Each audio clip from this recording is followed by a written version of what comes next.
Ma'asyiral hadirin rahimakumullah. Acara selanjutnya sambutan mewakili Shahibul Bait dimohonkan kepada Ustaz Zamruddin. Kepadanya waktu dan tempat diaturkan. Assalamualaikum warahmatullahi wabarakatuh.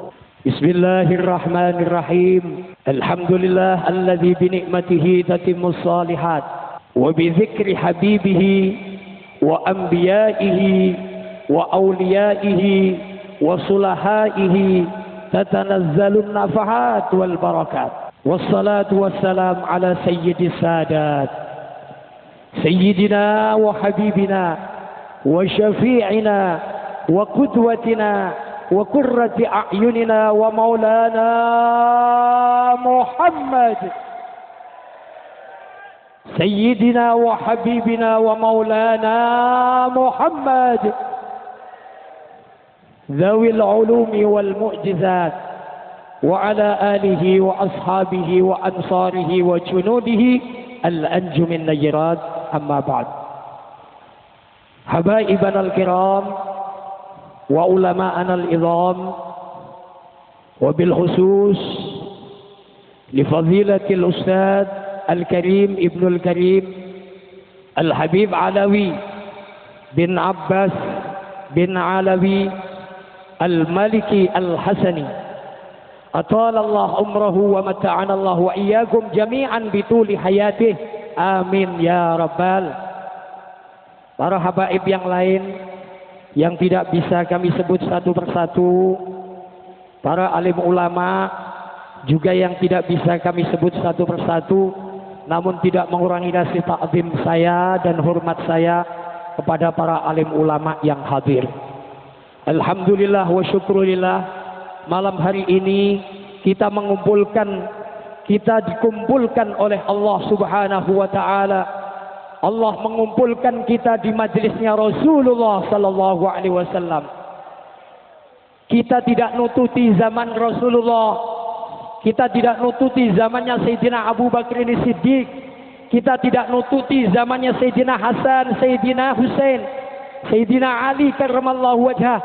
Akan tetapi malam ini kita duduk bersama-sama cucu-cucu Rasulullah sallallahu alaihi wasallam. Seakan-akan kita berada di hadapan Rasulullah sallallahu alaihi wasallam. Kullul a'mal minhal mardud wal maqbul illa salata ala nabi Muhammad fa innaha maqbulatun ghaira mardudah.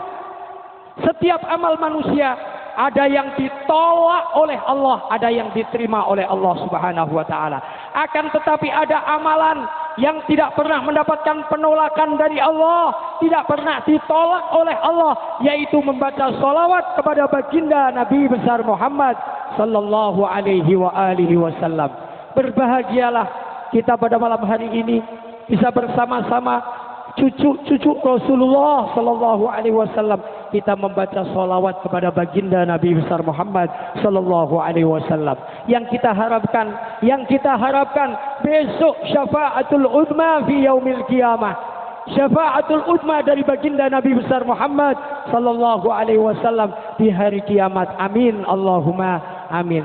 Mewakili atas nama sahibul hajah Bapak Kiai Haji Jihan bin Bapak Kiai Haji Amirin selaku pengasuh Majelis Taklim Abasyah. Kalau Bapak Kiai Haji Saifuddin pengasuh Yayasan Maliki Al-Maliki, Majelis Taklim Al-Maliki, Markas Rasulullah sallallahu alaihi wasallam.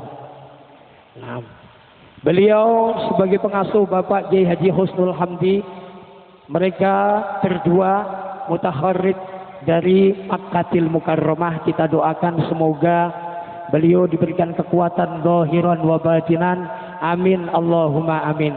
Tidak lain selaku sahibul hajah Bapak Kiai Haji Jihan, Bapak Kiai Haji Husnul Hamdi mengucapkan ribuan terima kasih atas kehadiran para hadirin wal hadirat, terutama tetamu kita As-Sayyid Al-Karim Ibnul Karim Sayyid Alwi bin Abbas bin Alwi Al-Maliki Al-Hasani yang datang dari jauh dari Makkahil Mukarramah yang nanti insya Allah akan memberikan tausiah, akan memberikan mau'izatul hasanah kepada kita sekalian.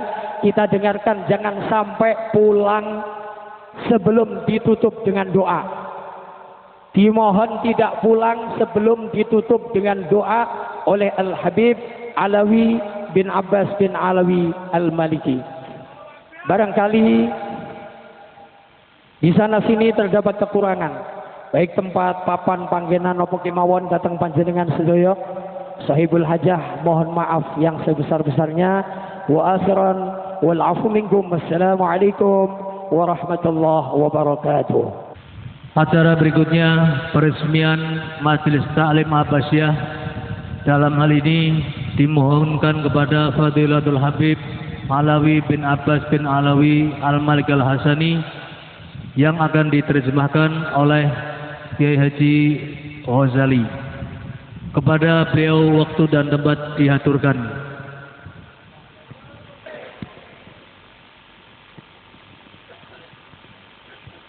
Bismillahirrahmanirrahim. Alhamdulillahi Rabbil Alamin. Alhamdulillah hamdan yuwafi ni'amahu wa yukafi'u mazidahu. Wassalatu wassalamu ala sayyidina Muhammad sallallahu alaihi wasallam, صاحب اللواء المعقود والحوض المورود، صاحب الشفاعة العظمى يوم القيامة. اللهم صل على سيدنا محمد في الأولين، وصل على سيدنا محمد في الآخرين، وصل على سيدنا محمد في كل وقت وحين. أصحاب الفضيلة العلماء، أصحاب السعادة الأساتذة الكرام، أصحاب الكرم والجود والمحبة في هذا المكان، أحييكم بتحية الإسلام، تحية أهل الجنة، فأقول لكم السلام عليكم ورحمة الله وبركاته. بسم الله الرحمن الرحيم. Assalamualaikum warahmatullahi wabarakatuh. Sebelumnya saya ingin memperkenalkan diri beliau. Beliau adalah Al-Allamah As-Sayyid Alawi ibni Murabbina wa Ruhina wa Syekhina Al-Marhum Sayyidil Walid Sayyid Abbas ibni Alawi ibni Abbas ibni Abdul Aziz Ad-Dabbaq Al-Hasani. Ya, beliau adalah Sayyid Alawi, anaknya guru kita, ya, guru psikolog kita, guru almarhum Sayyid Al-Walid Sayyid Abbas Al-Malik Al-Hasani. Dan setelah beliau membaca iftitah pembukaan dari Bismillahirrahmanirrahim dan bersyukur kepada Allah Subhanahu wa taala dan bersalawat kepada Rasulullah sallallahu alaihi wasallam, beliau menyampaikan salam penghormatan kepada kalian semua, kepada alim ulama, kepada sahibul bait, kepada ustaz-ustaz yang hadir di sini yang mulia dan yang sahibul karam dan sahibul mahabbah yang mempunyai cinta dan rasa kasih sayang. Dengan salam penghormatan yaitu adalah salam ahli jannah, salamnya orang ahli surga, yaitu adalah assalamualaikum warahmatullahi wabarakatuh. بادئ ذي بدء نهنئكم بهذا الافتتاح المبارك، افتتاح مجلس العباسية المبارك نسبة إلى والدنا السيد عباس بن علوي المالكي الحسني رحمه الله تعالى رحمة واسعة. هذا الافتتاح الذي دعانا إليه فضيلة الشيخ الكياي جيهان والشيخ حمدي جزاهم الله خير على هذا المجهود الطيب المبارك وعلى نشر العلم في الأرض. وهذا المكان العظيم الذي تتفجر منه المحبة كما تفجرت من أرضكم الأشجار الخضراء، تفجرت من هذا المكان المحبة الحقيقية لرسول الله صلى الله عليه وسلم. هذا المكان العظيم وهذا الصرح المبارك أود أن أسميه بشارع أو بحي المحبة لرسول الله صلى الله عليه وسلم. فهذا الشارع أطلقوا عليه من اليوم باسم شارع المحبة، لأنه شارع محبة النبي صلى الله عليه وسلم. فهنيئا لكم وطوبى لكم ثم طوبى لكم ثم طوبى لكم. Beliau menyampaikan rasa syukur dan rasa gembira sekali atas terbukanya atau pembukaan peresmian Majlis Abbasiyah ini di malam yang mubarak ini, di malam yang penuh dengan keberkahan dan rahmat ini. Majlis ini dikembalikan atau dinamakan dengan nama ayah saya sendiri, yaitu Abu Yazid Abbas rahimahullah rahmatul abrar. Dan beliau dipanggil ke sini, beliau diundang ke sini. Alhamdulillah, beliau sangat bersyukur sekali untuk peresmian pembukaan Majlis Abbasiyah ini. Insyaallah majlis ini, majlis yang penuh barakah ini, yang dipenuhi dengan orang-orang yang mulia di saat ini.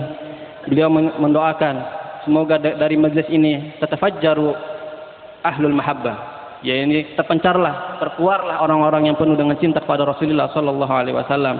Seperti halnya tatafajjarul ma, seperti keluarnya hal-hal yang keluarnya air dari mata air.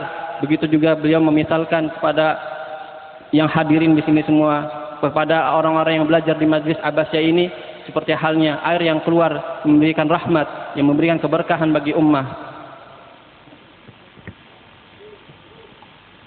وإن من أعظم الأعمال وأجلها وأشرفها في هذا الزمان هو فتح باب الخير لهذه الأمة، فتح باب العطاء والأخذ بالأسباب لإرشاد هذه الأمة.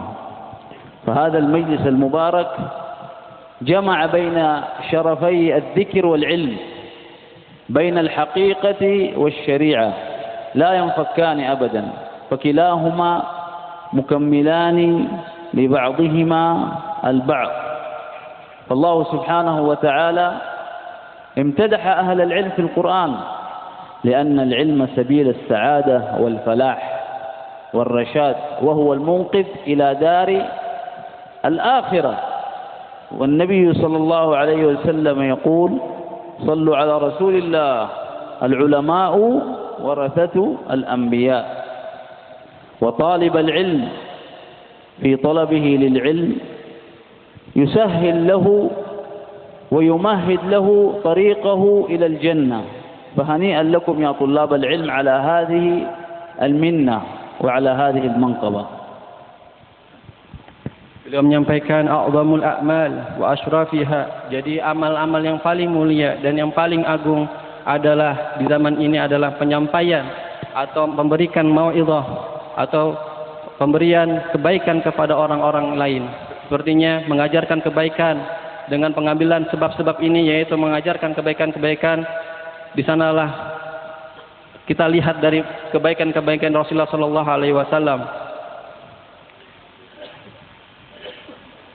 Dan irsyad mahabbah, jadi pemberian ceramah atau pemberian ilmu dengan cara mahabbah, yaitu dengan cara pemberian kasih sayang, itu adalah paling mulia dan agungnya, paling amal. Dan di sini di Majlis Abbasiyah ini terkumpul dari dua kebaikan, yaitu apa? Zikir wal ilm, yaitu berzikir kepada Allah Subhanahu wa taala atau bisa mengingatkan kepada hal-hal kebaikan dan menjauhkan dari hal-hal yang buruk. Wal ilmu, yaitu pemberian ilmu-ilmu secara zahiri dan batin. Dan Rasulullah sallallahu alaihi wasallam bersabda, talabul ilmi sabilus sa'adah wal falah wal munqiz ila daril akhirah, yaitu menuntut ilmu adalah jalan apa? Jalan kemenangan, jalan kebahagiaan yang membebaskan kita dari hal-hal kejelekan di akhir kiamat nanti. Dan ulama adalah warasatul anbiya, ulama adalah pewaris para anbiya. Talabul ilmi, jadi para penuntut ilmu, Allah memudahkan baginya jalan menuju surga.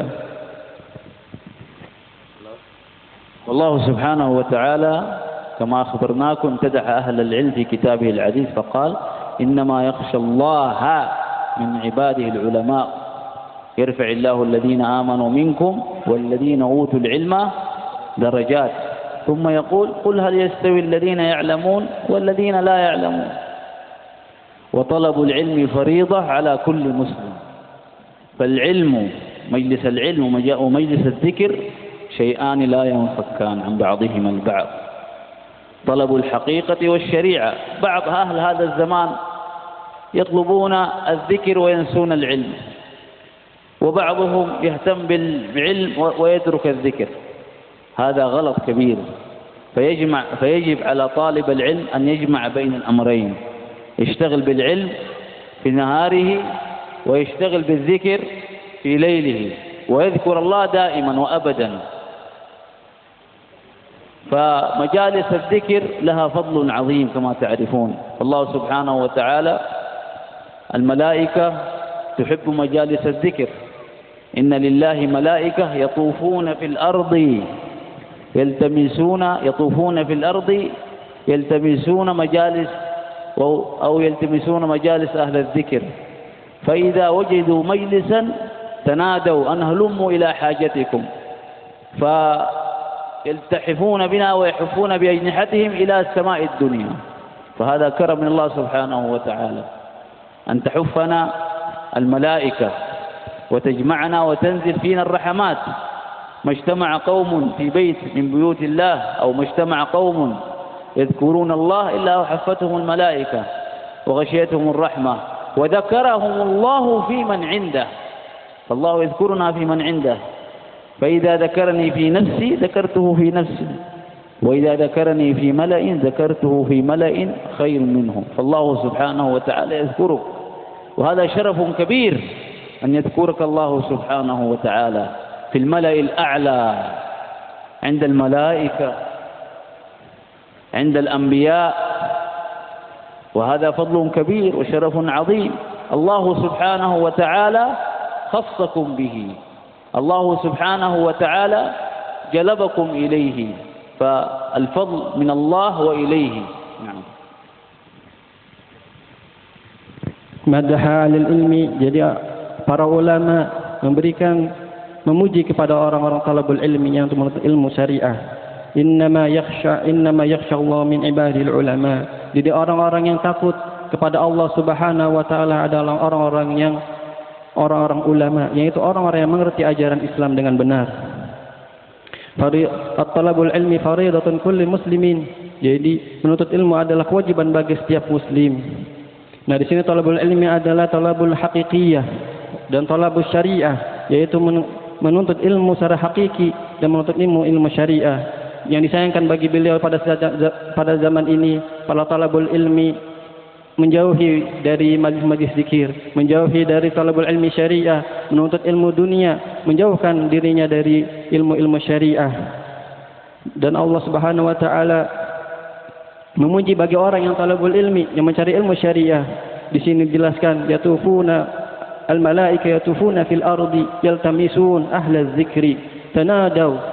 Ya, jadi para malaikat berkumpul, ya, mengelilingi orang-orang yang menuntut ilmu, mengelilingi orang-orang yang berzikir, yaltamisuna bihi. Jadi para malaikat itu mengambil keberkahan dari orang-orang yang menuntut ilmu. Mereka memanggil kepada orang-orang yang ahli berzikir, wahai orang-orang yang berzikir, wahai orang-orang yang menuntut ilmu, berdoalah, maka Allah akan mengabulkan. Halumu, wahai orang-orang sekalian, berkumpullah, ikutilah mereka. Ikutilah orang-orang yang berzikir kepada Allah Subhanahu wa taala dan yang menuntut ilmu syariah. Majtama'a qaumun fi baitin wahidin zakarahumullahu fil mala'il a'la. Jadi barang siapa yang orang-orang yang berkumpul di suatu tempat atau di suatu daerah berzikir kepada Allah Subhanahu wa taala atau menuntut ilmu syariah, maka Allah akan menyebut namanya di malaikat. Ma zakartum fil mala'il a'la. Jadi barang siapa yang namanya disebutkan di sisi Allah Subhanahu wa taala di para malaikat, maka berbanggalah. Jadi kita harus selalu bersenantiasa berkumpul di majlis zikir, berkumpul di majlisul ilmi. Karena apa? Karena Allah yang memuliakan kita. Kita harus bersyukur, kita harus bersungguh-sungguh menuntut ilmu, karena kita karena Allah membanggakan diri kita di sisinya. فمجالس العلم ومجالس الذكر هذه مجالس العظيمة المباركة الشريفة المنيفة من أعظم الأعمال التي يسعى إليها العبد في هذا المكان في هذه الدنيا. النبي صلى الله عليه وسلم يقول الدنيا ملعونة ملعون ما فيها إلا ذكر الله وما والاه وعالما ومتعلما. وماذا يقول الشاعر؟ العلم يرفع بيتا لا عماد له والجهل يهدم بيت العز والشرف. فالعلم هذا إذا حافظ أهله عليه الله سبحانه وتعالى يمكنهم ويجعل فيهم السر مستمر. والذين آمنوا واتبعتهم ذريتهم بإيمان ألحقنا بهم ذريتهم. وإن الله سبحانه وتعالى لا يستحي أن ينزع السر من أهله. أما إذا كان هذا الطالب مثلا إذا كانت هذه العائلة من أولها إلى آخرها عالمة واهتمت بالعلم ثم يأتي واحد ولد صغير من أبنائهم لا يهتم بالعلم إنما يشتغل بالدنيا فكأنما هدم هذا النسب العلمي العظيم. والعلم رحم بين أهله. Beliau menjelaskan kembali a'zamul a'mal, jadi paling-paling mulianya amal adalah majlis ini yang saat kita hadiri ini, yaitu majlis yang dihadiri oleh para malaikat ini. Itulah adalah paling-paling mulia amal. Jadi di seluruh dunia, di seluruh alam ini semua dilaknat kecuali dua. Apa? Majlis zikir dan orang yang mengajarkan ilmu dan orang yang mengambil ilmu. Jadi beliau menekankan kita kembali di dunia ini semuanya itu mal'un, ya, dijauhkan dari rahmat Allah Subhanahu wa taala illa kedua. Majlis zikir yaitu majlis yang disebutkan yang berzikir yang menyebutkan nama-nama Allah Subhanahu wa taala atau yang disebutkan oleh ilmu-ilmu syariat Islamiyah. Dan yang kedua adalah orang yang mengajarkan ilmu dan yang mengambil ilmu. Beliau menyebutkan kembali ada sebuah syair, gubahan syair, al-ilmu yarfa' al-baita la imadalah wal jahla yahdimu bait asy-syarafi wal ilmi. Jadi ilmu adalah, jadi dengan ilmu orang yang tidak mulia, orang yang rendah, orang yang bukan anaknya ulama, dengan ilmu dia akan mulia di sisi Allah Subhanahu wa taala. Tapi apabila ada anak ulama atau anak-anak orang besar yang tidak berilmu, yang bodoh, maka dia akan menghancurkan nama baik ayahnya sendiri, akan menghancurkan dirinya sendiri dan ayahnya sendiri. Dan di zaman ini disayangkan kembali oleh beliau orang-orang menuju kepada ilmu dunia, menjauhkan dirinya dari ilmu syariat, dari berzikir kepada Allah Subhanahu wa taala. Jadi beliau menekankan kita jangan lupa dari majlis ini, dari majlis zikir ini, dari majlis talabul ilmi ini.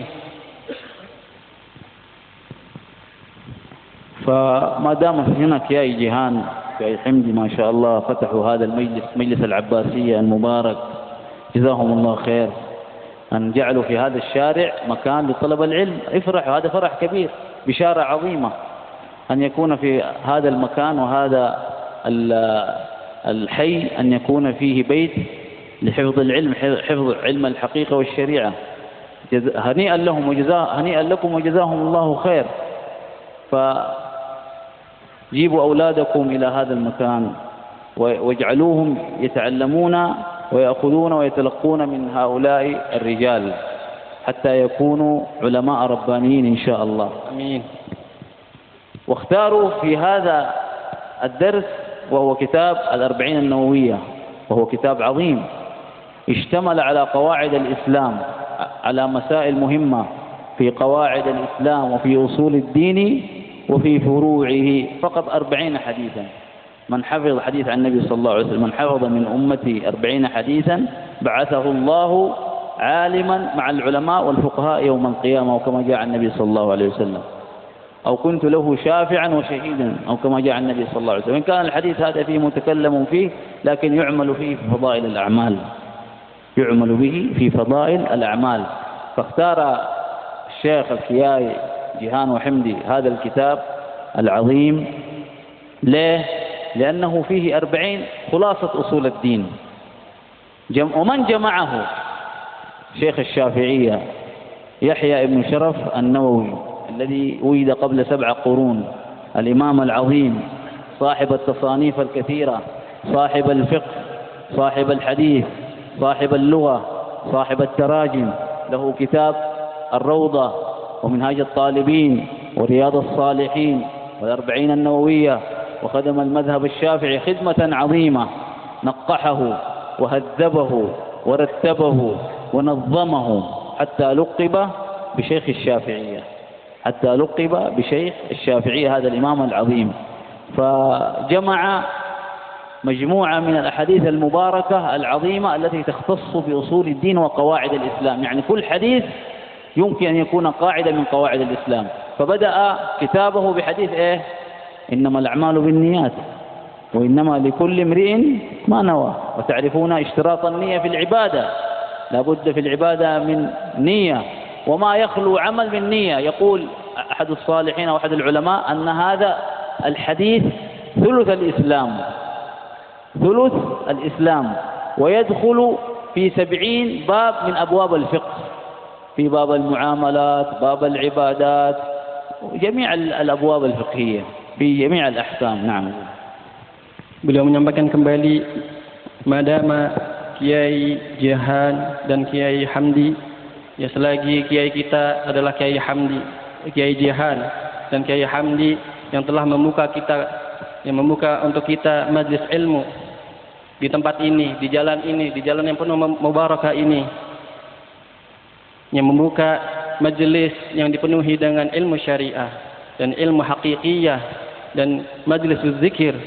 Jadi wahai para jamaah yang mulia di malam hari ini, datanglah mengaji kepada beliau, datanglah kepada beliau untuk berzikir, menuntut ilmu syariah, ilmu hakikiyah yang insya Allah dari belajar kepada beliau, insya Allah anak-anak kalian akan menjadi ulama besar. Beliau mendoakan insya Allah apabila anak-anak kalian belajar kepada beliau, insya Allah anak-anak kalian akan menjadi ulama besar, ulama yang menjadi wali Allah Subhanahu wa Ta'ala. Dan beliau menyatakan kembali bersyukur kepada Kiai Jihan telah membuka majlis ini yang di dalamnya diajarkan hadis-hadis Rasulullah sallallahu alaihi wasallam. Sallallahu ala Rasulillah. Yaitu adalah hadis yang dikarang oleh Asy-Syaraf Al-Imam Nawawi rahimahullah taala, yang disebutkan di dalam hadisnya hadis Arba'in Nawawi, yaitu 40 hadis. Dan beliau menyimpulkan, barang siapa yang menghafalkan 40 hadis dari hadis Rasulullah sallallahu alaihi wasallam, maka Allah akan menghidupkan dia bersama para ulama dan bersama para anbiya. Dan di sana disebutkan kembali, barang siapa yang menghafalkan hadis Rasulullah sallallahu alaihi wasallam 40, maka Rasulullah sallallahu alaihi wasallam akan mewajibkan bagi dia untuk mendapatkan syafaatnya di hari kiamat kelak. Dan Imam Nawawi rahimahullah taala adalah Syekh Asy-Syafi'i, beliau adalah ulama Imam Syafi'i, ya, jadi jenderalnya ulama Imam Syafi'i. Bagaimana beliau bisa mendapatkan pangkat begitu besar, ya, menjadi ulama Syafi'i, menjadi ulama besar Syafi'i? Beliau mengarang banyak kitab,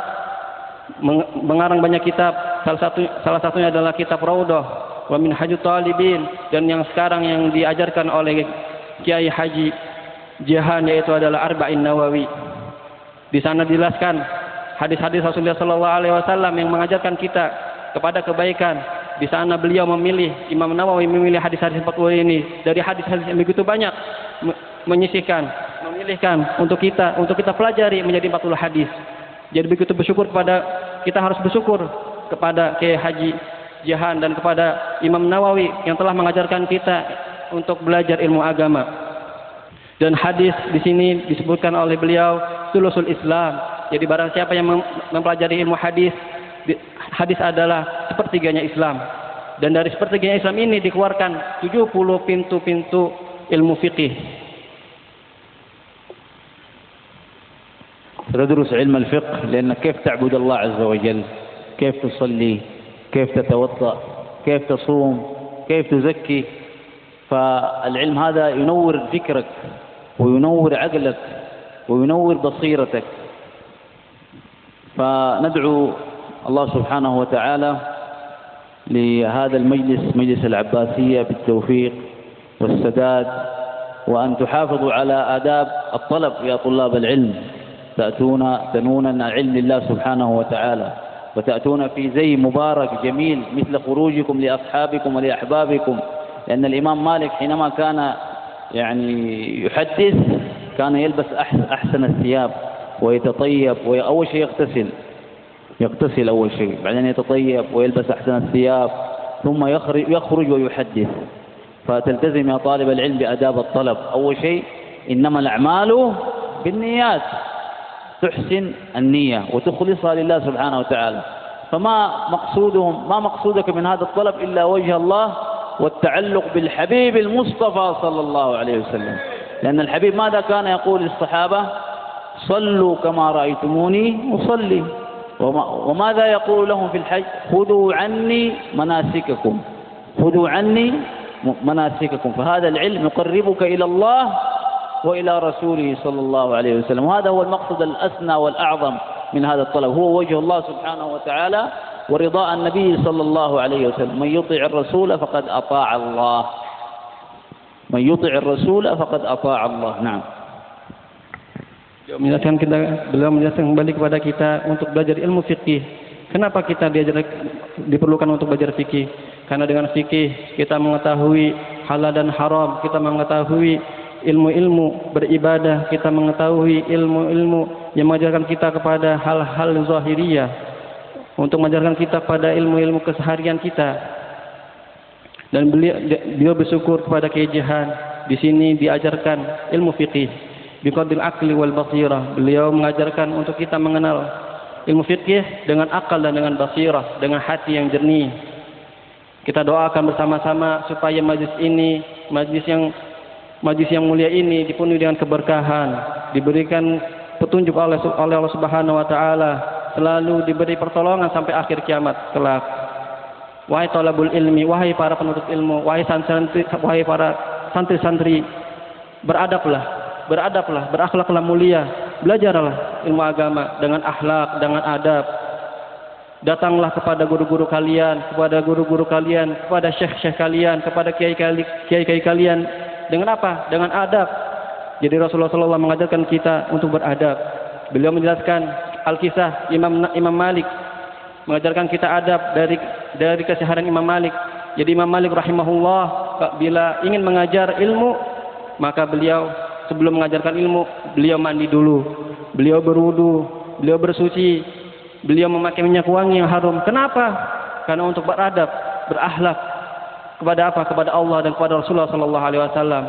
Hatinya selalu hadir kepada Rasulullah, hatinya selalu melihat Rasulullah sallallahu alaihi wasallam, memuliakan ilmu, memuliakan Rasulullah sallallahu alaihi wasallam. Wahai talabul ilmi, beradablah kata beliau. Lalu apa? Lalu kalian kuatkan niat kalian. Niat kalian kuatkan, sucikan niat kalian. Karena apa? Karena kuatkan niat kalian hanya karena Allah Subhanahu wa taala. Beliau memberi pesan lagi, jangan kalian mencari ilmu bukan hanya untuk mencari hal-hal dunia yang hina ini. Jangan cari ilmu untuk mencari hal-hal dunia yang hina dan untuk mencari pangkat di dunia saja. Dan jangan cari ilmu agama untuk apa? Untuk harta, untuk memperkaya diri. Ya, beliau menyayangkan sekali apabila ada talabul ilmi, para santri yang belajar ilmu agama, ilmu yang mulia ini dikotori dengan orang-orang yang niatnya untuk mencari ilmu, hanya mencari harta, hanya mencari pangkat, hanya mencari kemuliaan di sisi manusia. Jadi beliau menyampaikan kembali ucapan Imam Ghazali, barang siapa yang menuntut ilmu selain hanya untuk Allah Subhanahu wa taala, maka ilmu akan lari darinya. Jadi barang siapa yang menuntut ilmu ya bukan karena Allah Subhanahu wa taala, maka ilmu itu akan lari darinya, tidak ada keberkahan di sisinya. Dan beliau menyampaikan kembali hadis Rasulullah sallallahu alaihi wasallam, "Shallu kama ra'aitumuni usalli." Jadi kalian contohkanlah aku ketika aku salat bagaimana salat.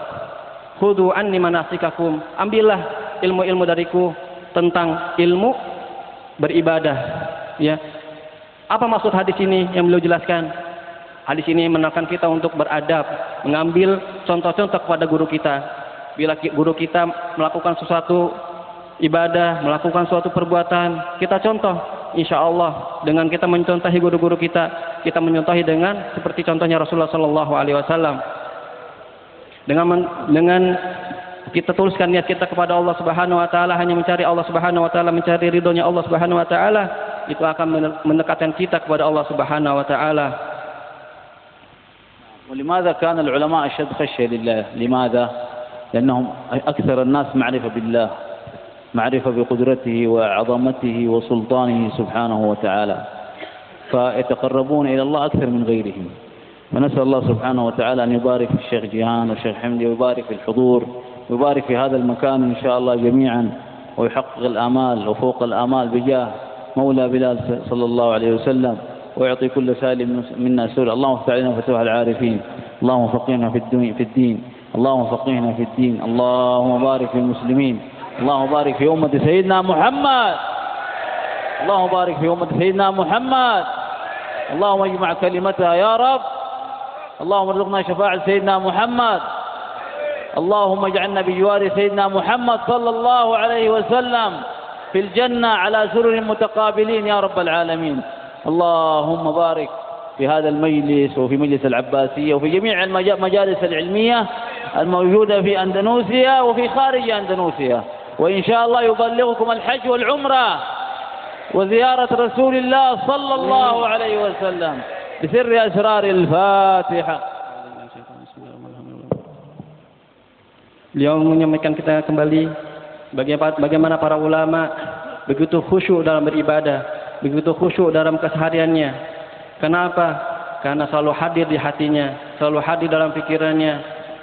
Beliau selalu dilihat oleh Allah Subhanahu Wa Taala. Bagaimana bisa jernih hatinya? Karena niat yang tulus, karena beradab kepada Rasulullah Sallallahu Alaihi Wasallam, beradab kepada Allah Subhanahu Wa Taala, siap gerakannya, siap kata-katanya. Karena itu mereka mendapatkan kekhusyuan dalam kata-kata mereka, dalam hati mereka, dalam keseharian mereka. Dan marilah kita doakan kepada majlis ini supaya menjadikan majlis yang penuh dengan keberkahan, yang mengeluarkan darinya ulama-ulama besar, mengeluarkan darinya orang-orang yang mulia, orang-orang yang kekasihnya Allah Subhanahu Wa Taala. Dan beliau mendoakan kepada kita dikumpulkan insyaallah di hari kiamat kelak bersama Rasulullah Sallallahu Alaihi Wasallam, dikumpulkan bersama para ulama, para kekasih kita, para anbiya wassalihin. Dan kita berdoa kepada Allah Subhanahu Wa Taala. Beliau mendoakan kita untuk bisa dapat haji dan umrah, untuk dapat haji dan umrah, untuk dapat haji dan umrah setiap tahunnya, setiap saatnya insyaallah. Dan beliau menutup dengan doa, Assalamualaikum warahmatullahi wabarakatuh. وقبل أن نختم هذا المجلس المبارك، هذا ذكر السيد علوي المالكي رحمه الله أجازه السيد علوي لوالدنا السيد عباس، ونجيزكم بما أجازنا به والدنا في هذا الذكر جميعا إجازة عامة، وفي قراءة كتب الذكر، كتب الدلائل، الخيرات، البردة، كذلك الأحزاب في شوارق الأنوار كما أجازنا شيخنا والدنا السيد محمد رحمه الله والسيد عباس. في هذا كل مجالس كل الأذكار المباركة إن شاء الله نجيزكم فيها. كذلك قراءة كتب العلم عن شيخنا السيد محمد، كتب الستة وعلم الفقه وكتب الحديث، نجيزكم كما أجازنا شيخنا وسيدنا السيد محمد بن علوي المالكي عن مشايخه، ولا سيما السيد علوي المالكي ذلك والدنا السيد عباس. نجيزكم إجازة عامة فيما صحت، في كل ما صح روايته نقلا وعقلا عن هؤلاء المشايخ وهؤلاء العلماء.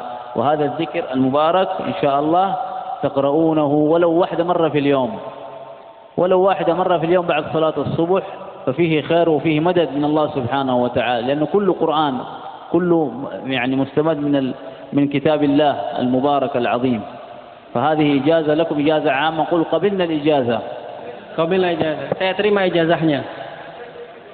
Sebelum beliau menutup kalam beliau, pembicaraan beliau ingin menjazahkan kepada kita suatu riwayat, yaitu salah satunya adalah wirid ayah beliau, yaitu wirid Alawiyah. Dan beliau juga ingin menjazahkan kepada kita sanad kitab Dalailul Khairat dan kitab Al-Burdah dan kitab Kutubus Sittah dan kitab-kitab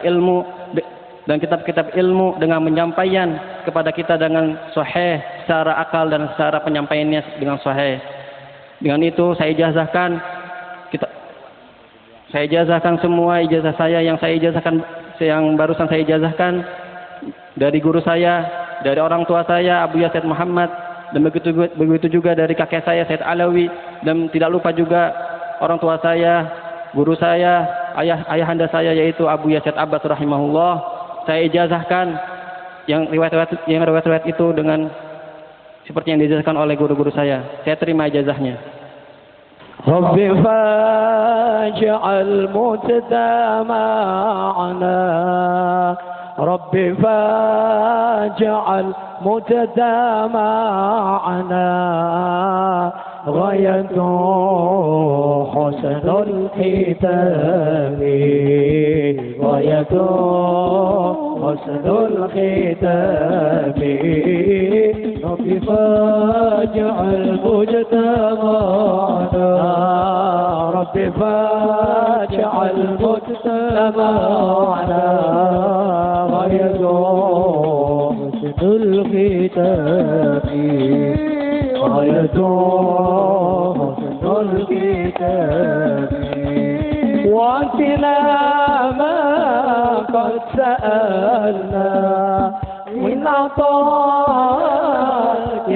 الجميل واتنا قد سألنا من عطاياك الجسام واعطنا ما قد سألنا من عطاياك الجسام رب فاجعل مجتمعنا رب فاجعل مجتمعنا غاية حسن الختام غاية حسن الختام واكرم الأرض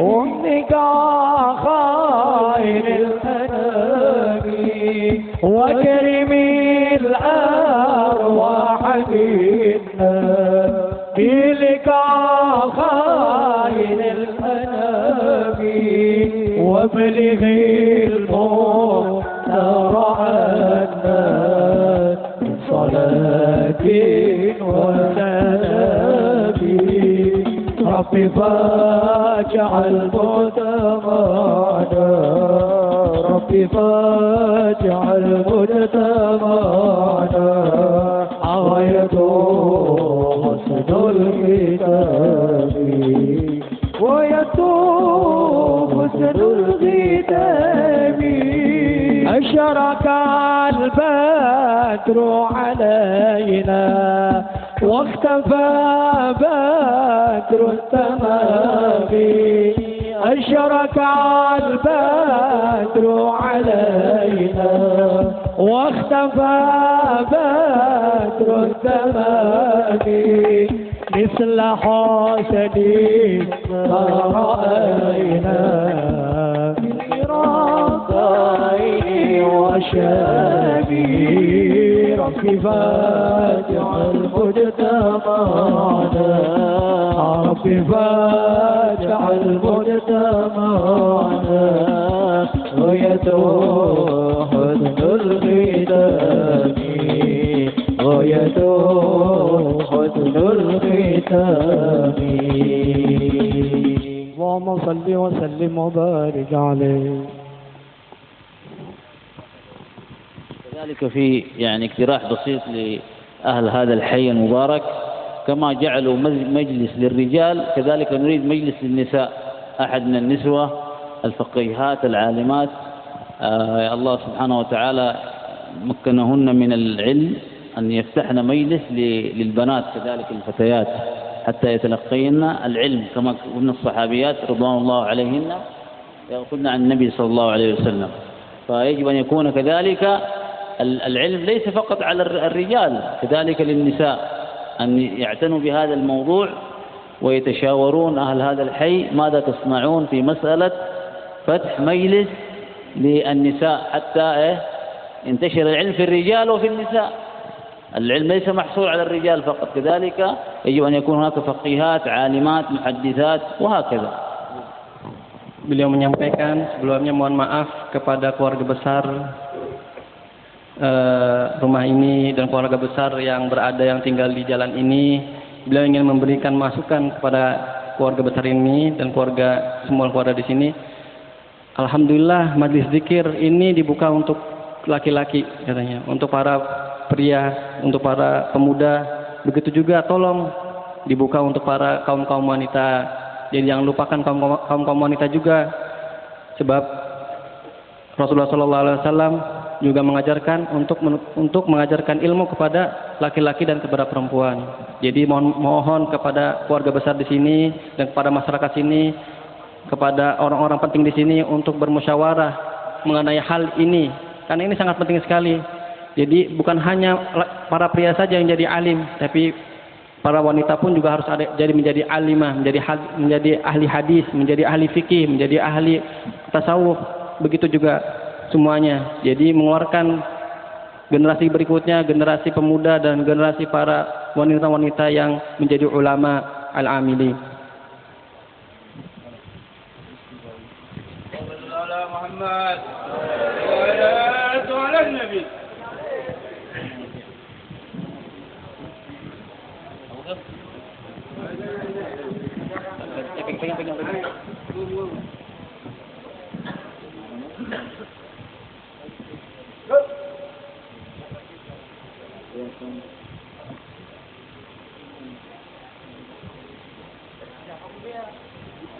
Sallu ala Rasulillah. Bushra lana minal muna zalal ana wa falhana wa dahru anjad wa'dahu wal juru adhana bushra المنى زال العنا وفلهنا بشرى لنا نلنا المنى والبذر أدحم لنا بشرى لنا نلنا المنى زال العنا وفلهنا يفتوتي باللقاء يا عين قري أعينا يا نفتوتي باللقاء يا عين قري أعينا هذا جمال المصطفى أنواره لها لنا بشرى لنا إلا المنى زال العنا وفالهنا والدهر سلامان والبشر أزحم لنا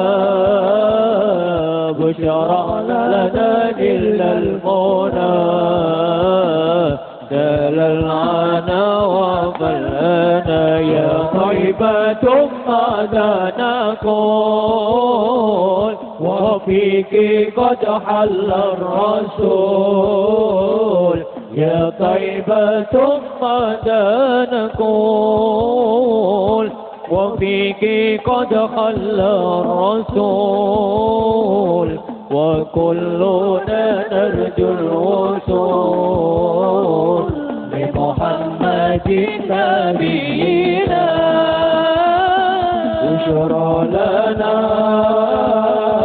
إلا المنى زال العنا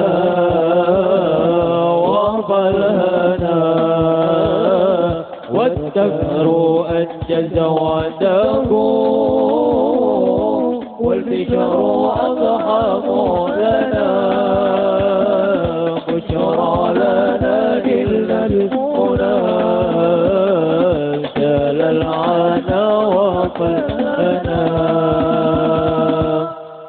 الذي جاء بالحق المبين وأرسلته رحمة للعالمين اللهم صل على سيدنا محمد الذي جاء بالحق المبين وأرسلته رحمة للعالمين اللهم صل على سيدنا محمد الذي جاء بالحق المبين وأرسلته رحمة للعالمين اللهم صل على سيدنا محمد الذي جاء بالحق المبين وأرسلته رحمة للعالمين manungsa temenano anggonmu ngaji mumpung durung ben rawuhi malaikat surupati eleng sira manungsa temenano anggonmu ngaji mumpung durung ben rawuhi malaikat surupati Allahumma salli ala sayyidina Muhammadin alladhi jaa'a bil haqqil mubin wa arsaltahu rahmatan lil alamin Allahumma salli ala sayyidina Muhammadin الذي جاء بالحق المبين وأرسلناه رحمة للعالمين luwe lara luwe susah rasane wong neraka labang gores kala jangking labang geni ula geni rantai geni koto geni cawisane wong kang duraka Dawa pangeran dasar kang manut perintah Tuhan Allahumma salli ala sayyidina Muhammadin alladhi jaa'a bil haqqil mubin wa arsalnahu rahmatan lil alamin Agama Islam kami kulon kitab Al-Quran panutan kulon mukmin lanang mukmin wadon mukmin iku sederek kulon Islam kami kulon kitab Al-Quran panutan kulon mukmin lanang mukmin wadon mukmin iku sederek kulon Allahumma salli ala sayyidina Muhammadin alladhi jaa'a bil haqqil mubin wa arsaltahu rahmatan lil alamin Allahumma salli ala sayyidina Muhammadin alladhi jaa'a bil haqqil mubin wa arsaltahu rahmatan lil alamin